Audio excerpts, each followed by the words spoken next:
Welcome to all student. आज हम फिर से करंट अफेयर्स लेके आए हैं। आपको पता ही है जैसा कि आजकल कोरोना चल रहा है और उसके बीच में हमारी करंट अफेयर जो है कुछ न कुछ क्रिएट हो रही है। तो इसमें कुछ एक कोरोना के क्वेश्चन है और कुछ एक इस दौरान जो क्रिएट हुई है जीके, उसके बारे में हम स्टडी करेंगे। तो आज हमारा ये इसका 8वां लेक्चर है। इसका 8वां पार्ट, या हम कह सकते हैं कि इस जीके का 8वां लेक्चर है हमारा। तो पहला क्वेश्चन हमारा है कि भारत सरकार ने किस उद्देश्य के लिए डैशबोर्ड को लॉन्च किया था, यानी कि किस उद्देश्य को ध्यान में रखकर डैशबोर्ड लॉन्च किया गया था। तो देखो, इसका जो डैशबोर्ड लॉन्च करने का उद्देश्य था वो था कोविड रिलेटेड, यानी कि कोविड-19 से रिलेटेड कोई भी शिकायत है तो वो आप डैशबोर्ड पर जाकर दर्ज करवा सकते हैं। इसके बाद है भारत के किस केंद्रीय मंत्री ने विद्यादान 2.0 को लॉन्च किया। कौन से मंत्री ने किया था? तो ये मंत्री है हमारा रमेश पोखरियाल, HRD मिनिस्ट्री यानी कि ह्यूमन रिसोर्स मैनेजमेंट के ये हेड है। तीसरा हमारा आता है भारत के किस राज्य ने पेंशन सुविधा नागरिकों के घर तक पहुंचाने की शुरू की है, यानी कि जो पेंशन मिलती है, किसी भी टाइप की पेंशन हो, जो सहायता के लिए नागरिकों को दी जाती है सरकार के द्वारा, वो अब उनके घर घर तक पहुंचाई जाएगी। तो ये सुविधा आंध्र प्रदेश सरकार ने दी है और ये पहला राज्य बन गया है घर घर पेंशन पहुंचाने वाला। इसके बाद आता है भारत सरकार ने दक्षेश राष्ट्रों के साथ कोरोना वायरस के खतरे को समाप्त करने के लिए कितनी राशि देने की घोषणा की है, यानी कि दक्षेश जो राष्ट्र है उनके साथ मिलकर कोरोना वायरस को ख़त्म करने के लिए या इसके जो है खतरे को कम करने के लिए, तो ये $1 करोड़ की राशि जो है सहायता के रूप में या देने की घोषणा की है। इसके बाद ये एक कॉमन सा क्वेश्चन है, बस मेरे दिमाग में आ गया इसलिए मैंने लिख दिया। तो अदरवाइज़ ये आपको भी पता है कि कौन सी बॉलीवुड सिंगर कोरोना के कारण सुर्खियों में रही। इसका शुरू से ही लिखना चाह रही थी पर नहीं लिखा, पर मुझे लगा कोई और भी ऐसे स्टार है वो बीमार होंगे, पर ऐसा कुछ नहीं हुआ। तो ये स्टार थी, यहाँ सिंगर कह लेते हैं, कनिका कपूर।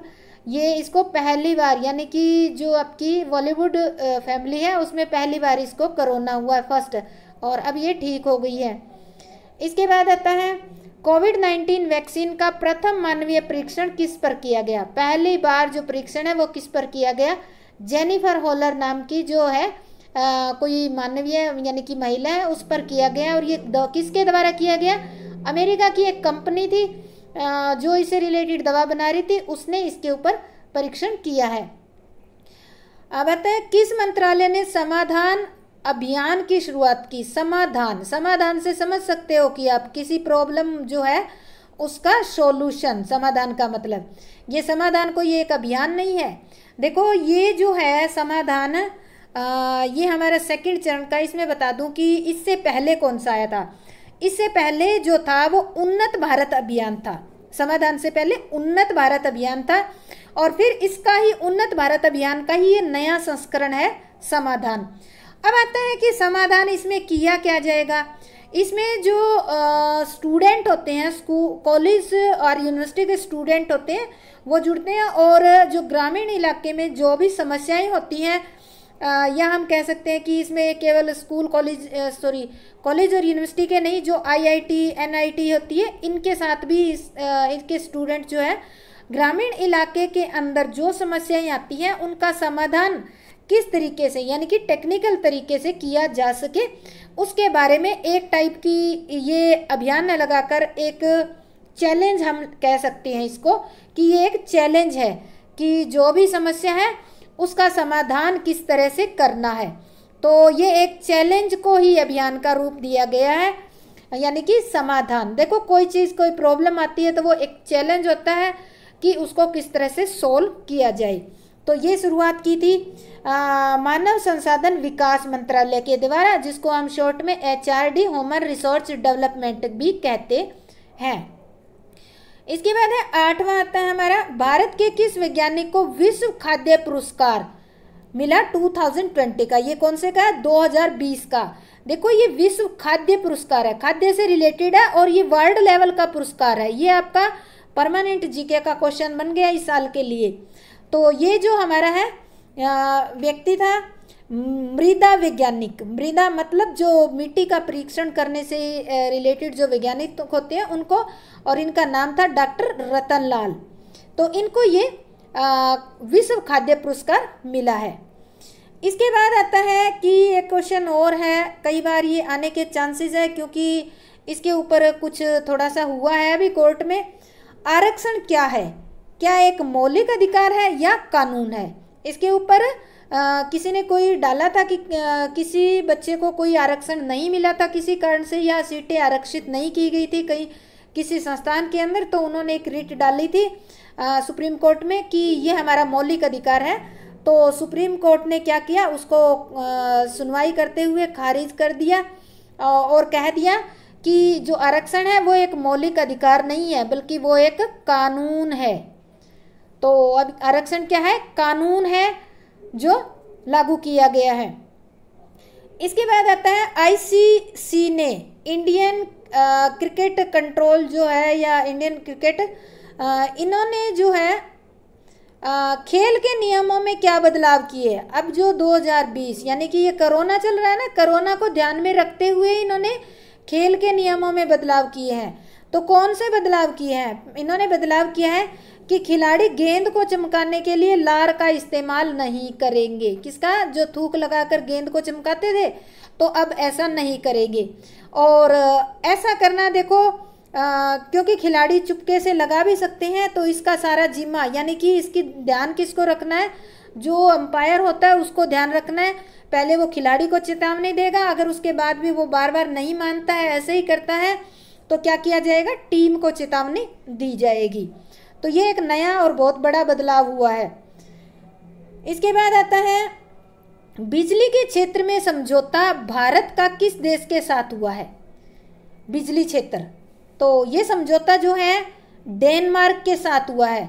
और केवल एक बिजली के साथ नहीं बल्कि इसके साथ ही कोविड-19 के खतरे से बचने के लिए, जैसे चिकित्सा अनुसंधान के लिए परीक्षण किट तैयार करने और जो इंजेक्शन है, टीका है, वैक्सीन बनाने के ऊपर भी इनका आपस में समझौता हुआ है। निश्चय लिखा मैंने, ये समझौता ही हुआ है एक टाइप का।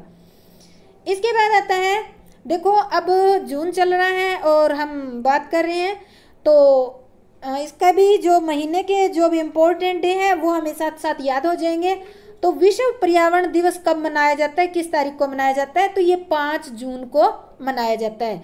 इसके साथ ही एक और वर्ल्ड डे आता है, वो है वर्ल्ड ओशियन डे 2020। ये क्या है, कब मनाया गया? 2020 से, इसी में ही शायद शुरुआत की गई है। तो ये किस तारीख को मनाना शुरू किया गया है? 2020 में हमने किस तारीख को मनाया? 8 जून को। अब वर्ल्ड ओशियन डे है, जो महासागर दिवस इसको कह सकते हो हिंदी में। तो ये क्यों मनाना शुरू किया है? क्योंकि विश्व में महासागरों के महत्व, क्योंकि इस महासागरों का महत्व बहुत है और उनकी वजह से कुछ चुनौतियां भी आ जाती है।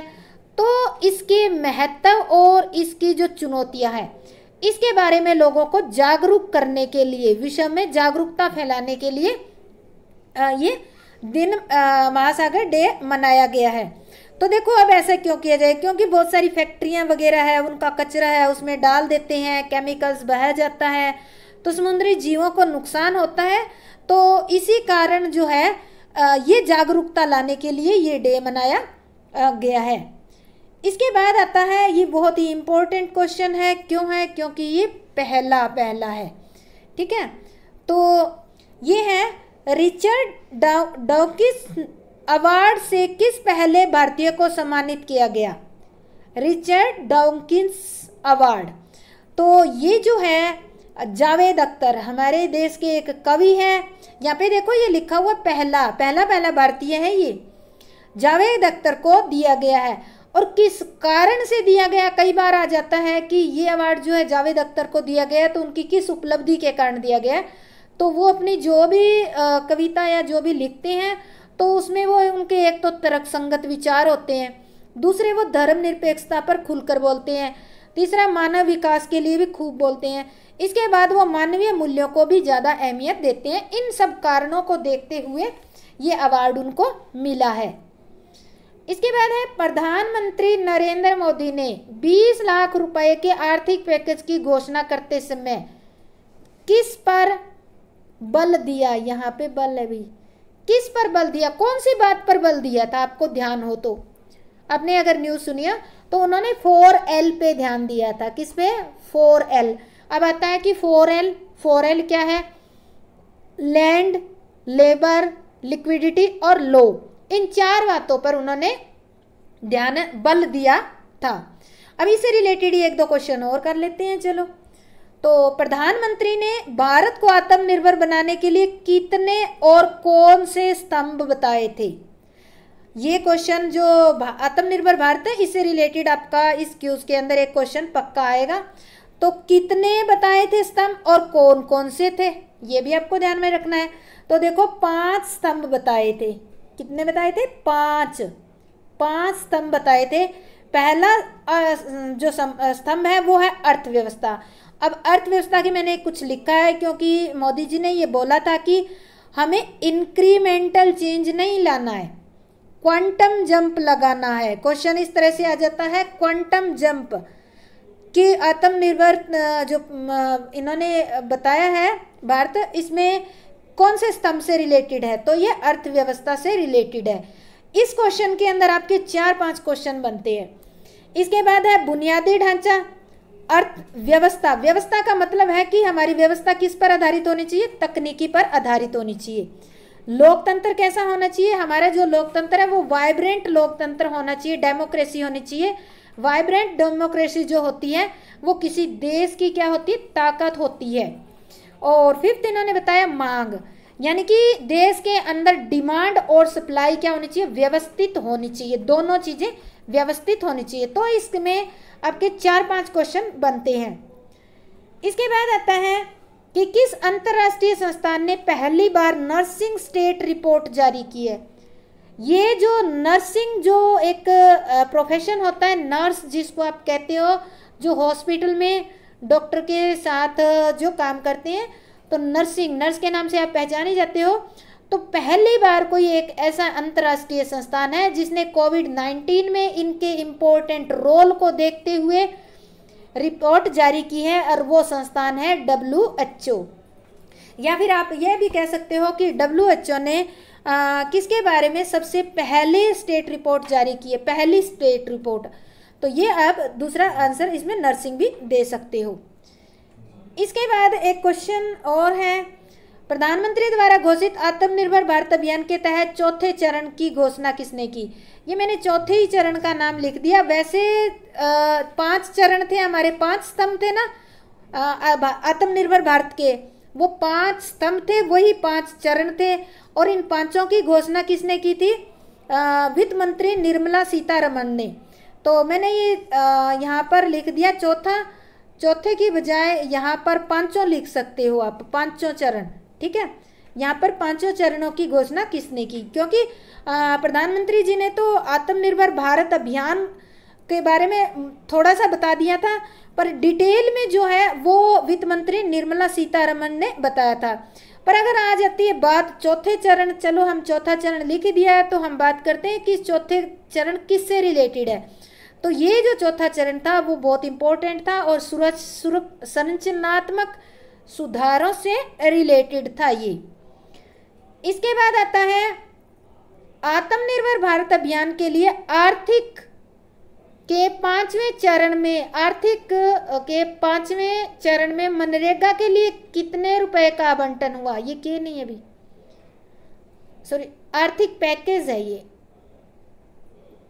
पैकेज। आर्थिक पैकेज में 5वें चरण में मनरेगा के लिए कितना आवंटन हुआ? तो ये हुआ था 40,000 करोड़ रुपए का आवंटन किया गया। इसके बाद आता है केंद्रीय ग्रामीण विकास और पंचायती राज मंत्री नरेंद्र सिंह तोमर ने कौन से पोर्टल लॉन्च किया? यानी कि एक पोर्टल है, उसमें इन्होंने कुछ लॉन्च किया है, वो क्या है? ई मार्केट प्लेस पोर्टल है। पोर्टल का नाम क्या है? ई मार्केट प्लेस। और इस पर कौन सी सुविधा लॉन्च की है? सरल कलेक्शन के नाम से ये लॉन्च किया गया है। इसके बाद आता है कि महाराष्ट्र सरकार ने किस योजना के तहत मुफ्त इलाज की सुविधा प्रदान करने वाला पहला राज्य बन गया है। महाराष्ट्र सरकार जो है अपने नागरिकों को मुफ्त में इलाज देने वाला पहला राज्य बन गया। तो वो कौन सी योजना के तहत, कौन सी ये ऐसी योजना है जिसके तहत अपने नागरिकों का मुफ्त में इलाज करेगा? तो उस योजना का नाम है महात्मा ज्योतिबा फुले जन आरोग्य योजना। इस योजना के तहत महाराष्ट्र पहला ऐसा राज्य बन गया है जो मुफ्त में इलाज करेगा अपने नागरिकों का। तो ये हमारे आज के कुछ जीके के क्वेश्चन थे। इसमें एक दो कोरोना से रिलेटेड है। तो जो कोविड-19 क्यूज होनी है, ज़रूरी नहीं है कि सारे कोरोना से रिलेटेड हो, बल्कि कोरोना के टाइम में भी जो जीके क्रिएट हुई है उससे रिलेटेड क्वेश्चन आएंगे। और कुछ हो सकता है ऐसे जर्नल और क्वेश्चन भी आ जाए जो पहले से रिलेटेड है। तो मैं कोशिश करूँगी आपको ज़्यादा से ज़्यादा अच्छे से अच्छे क्वेश्चन प्रोवाइड करने की, जो आपके क्यूज में आएंगे उनसे रिलेटेड ही। तो अगर आपको ये अच्छे लगे हैं तो लाइक, शेयर और सब्सक्राइब जरूर करें। धन्यवाद। जय हिंद, जय भारत।